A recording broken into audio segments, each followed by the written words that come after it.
چیزیں دیکھی۔ ایک دکان پر اس کی نظر سنگ مرمر کے ایک ٹکڑے پر پڑی جو معلوم ہوتا تھا کہ مغل بادشاہوں کے کسی مقبرے یا بارادری سے اکھاڑا گیا ہے۔ کباڑیوں کی دکان میں سے ایک دکان پر اس کی نظر سنگ مرمر کے ایک ٹکڑے پر پڑی جو کہ نظر آ رہا تھا کہ یہ مغل بادشاہوں کے کسی مقبرے یا بارادری کہتے ہیں 12 دروازوں والا مکان سے اکھاڑا گیا ہے، کہ وہ سنگ مرمر کا ٹکڑا کسی مغل بادشاہ کے صدر دروازے سے یا مین دروازے سے اتارا گیا ہے۔ اس کا طول کوئی 1.25 فٹ تھا، طول کہتے ہیں لمبائی کو، اور عرض 1 فٹ، اور اس کی چوڑائی جو تھی وہ 1 فٹ تھی۔ شریف حسین نے اس ٹکڑے کو اٹھا کر دیکھا۔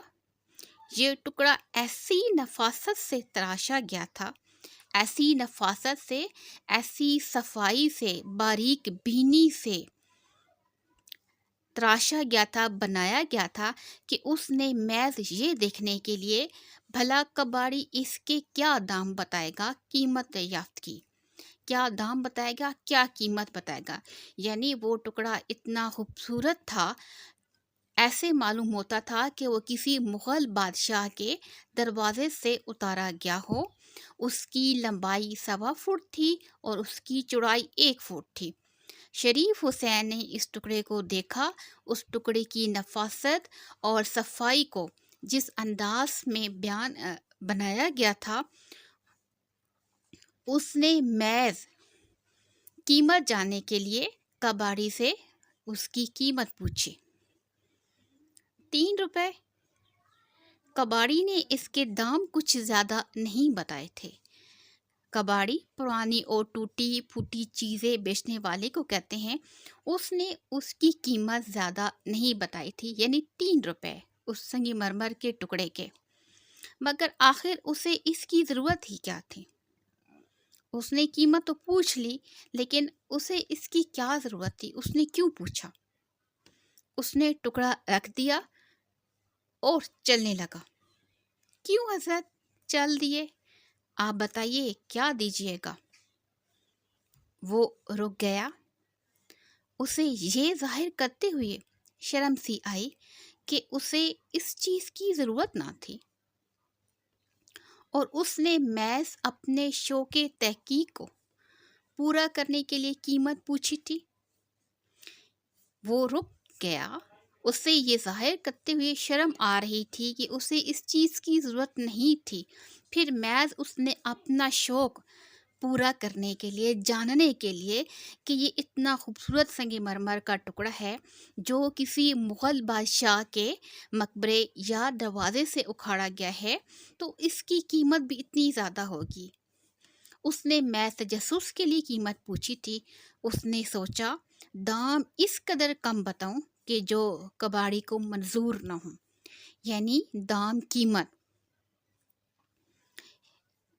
کباڑی نے 3 روپے بتائے تھے۔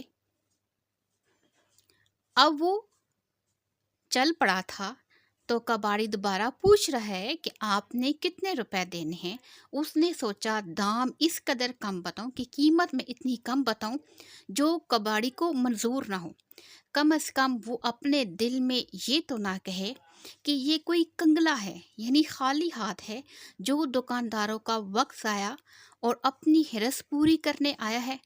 ہرس سے مراد لالچ، یعنی کباڑی نے جب اس سے پوچھا کہ آپ کتنے روپے دینا چاہتے ہیں تو وہ کچھ سوچ میں پڑ گیا کہ میں اتنے کم بتاؤں کہ مجھے وہ خریدنا نہ پڑے یا ہمارا سودا نہ بنے، کہ یہ کوئی کنگلا ہے جو دکانداروں کا وقت ضائع اور اپنی حرص پوری کرنے آیا ہے۔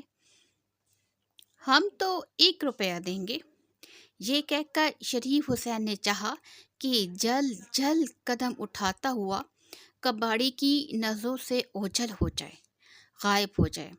شریف حسین نے اس کا 1 روپیہ بتایا، اور 1 روپیہ بتانے کے بعد وہ جلدی قدم اٹھاتا ہوا کباڑی کی نظروں سے اوجھل ہونے لگا، مگر اس نے اس کی مہلت ہی نہ دی۔ مولا سے مراد اس کو وقفہ ہی نہیں دیا۔ اجی سنیے تو کچھ زیادہ نہیں دیں گے، 1.25 روپیہ بھی نہیں؟ اچھا لے جائیے، یعنی آپ کچھ زیادہ نہیں دیں گے، 1.25 روپیہ بھی نہیں؟ کیونکہ شریف حسین نے بتایا تھا ہم تو 1 روپیہ دیں گے، تو آخر میں کہتے ہیں اچھا لے جائیے، یعنی 1 روپیہ ہی میں لے جائیے۔ شریف حسین کو اپنے آپ پر غصہ آیا کہ میں نے 12 آنے کیوں نہ کہے، 12 آنے 1 روپیہ سے بھی کم ہوتے ہیں۔ اب لوٹنے کے سوا کوئی چارہ ہی کیا تھا، یعنی اب اس کو خریدنے کے علاوہ اس کے پاس کوئی دوسرا راستہ نہیں تھا۔ قیمت ادا کرنے سے پہلے اس نے مرمری ٹکڑے کو اٹھا کر دوبارہ دیکھا بھالا۔ قیمت ادا کرنے سے پہلے اس نے مرمری یعنی اسی سنگ مرمر کے ٹکڑے کو دوبارہ اٹھا کر ٹٹولا، اچھی طریقے سے ہر سائڈ سے دیکھا کہ ذرا سا بھی نقص نظر آئے، کہ ذرا سی بھی خرابی یا کمی نظر آئے تو اس سودے کو منسوخ کر دے، اس سودے کو ختم کر دے۔ مگر وہ ٹکڑا بے عیب تھا، اس میں کوئی نقص نہیں تھا، کسی جگہ سے اس میں کوئی دھڑاڑ نہیں تھی، کہیں سے ٹوٹا ہوا نہیں تھا۔ نہ جانے کباڑی نے اسے اس قدر سستا کیوں بیچنا قبول کیا تھا۔ یعنی وہ سنگ مرمر کا ٹکڑا اتنا خوبصورت تھا، دیکھنے سے ایسے معلوم ہوتا تھا کہ وہ کسی مغل بادشاہ کے مقبرے یا دروازے سے اتارا گیا ہے، اور اس کی قیمت جو ہے وہ 1 روپیہ ہے، تو کباڑی اسے اس قدر سستا کیوں بیچنا قبول کیا تھا۔ رات کو جب وہ کھلے آسمان کے نیچے اپنے گھر کی چھت پر اکیلا بستر پر کروٹیں بدل رہا تھا، رات کے وقت شریف حسین جب آسمان کے نیچے اپنے گھر کی چھت پر اکیلا بستر پر کروٹیں بدل رہا تھا، تو اس سنگ مرمر کے ٹکڑے کا ایک مصرف اس کے ذہن میں آیا، ایک استعمال۔ خدا کے کارخانے عجیب ہیں، وہ بڑا غفور و رحیم ہے، بخشنے والا، رحم فرمانے والا ہے۔ کیا عجب اس کے دن پھر جائیں، کیا بات ہو کہ اس کے دن بدل جائیں۔ وہ کلرک درجہ دوم سے ترقی کر کے سپرنٹینڈنٹ بن جائے، یعنی حالات کا کوئی پتہ نہیں۔ اللہ تعالیٰ بڑا غفور و رحیم ہے، کیا پتہ اس کے دن بدل جائیں اور وہ ترقی کرتے کرتے درجہ دوم سے سپرنٹینڈنٹ بن جائے اور اس کی تنخواہ 40 سے بڑھ کر 400 ہو جائے۔ یہ نہیں تو کم سے کم ہیڈ کلرک ہی صحیح۔ پھر اسے ساجے کے مکان میں رہنے کی ضرورت نہ رہے۔ ساجے کے مکان سے مراد کرایہ کے مکان میں رہنے کی ضرورت ہی نہیں رہے گی، بلکہ وہ کوئی چھوٹا سا مکان لے لے اور اس مرمری ٹکڑے پر اپنا نام کندہ کرا کے، اپنا نام چھپوا کر دروازے کے باہر نصب کر دے، باہر لگا دے۔ مستقبل کی یہ خیالی تصویر اس کے ذہن پر کچھ اس طرح چھا گئی۔ مستقبل کے بارے میں، یعنی گھر بنا کر اور یہ سنگ مرمر کا ٹکڑا اپنے گھر کے دروازے پر لگانے کی یہ خیالی تصویر اس کے ذہن پر کچھ اس طرح چھا گئی کہ یا تو وہ اس مرمری ٹکڑے کو بالکل بے مصرف سمجھتا تھا، یعنی اس کا کوئی فائدہ نہ تھا، یا اب اسے ایسا محسوس ہونے لگا گویا وہ ایک عرصے سے اس قسم کے ٹکڑے کی تلاش میں تھا، اور اگر اسے نہ خریدتا تو بڑی بھول ہوتی۔ پہلے اسے اس کا استعمال سمجھ میں نہیں آ رہا تھا، لیکن گھر میں رات کے وقت جب اس نے سوچا تو اسے محسوس ہونے لگا کہ اگر وہ اس ٹکڑے کو نہ خریدتا تو شاید اس سے بڑی بھول ہو جاتی، کیونکہ یہ ٹکڑا اس کے لیے ایک تحریک پیدا کر رہا تھا، اس کے دل میں ہلچل پیدا کر رہا تھا کہ وہ محنت کرے اور محنت کرنے کے بعد وہ اپنا گھر جو ہے وہ بنائے۔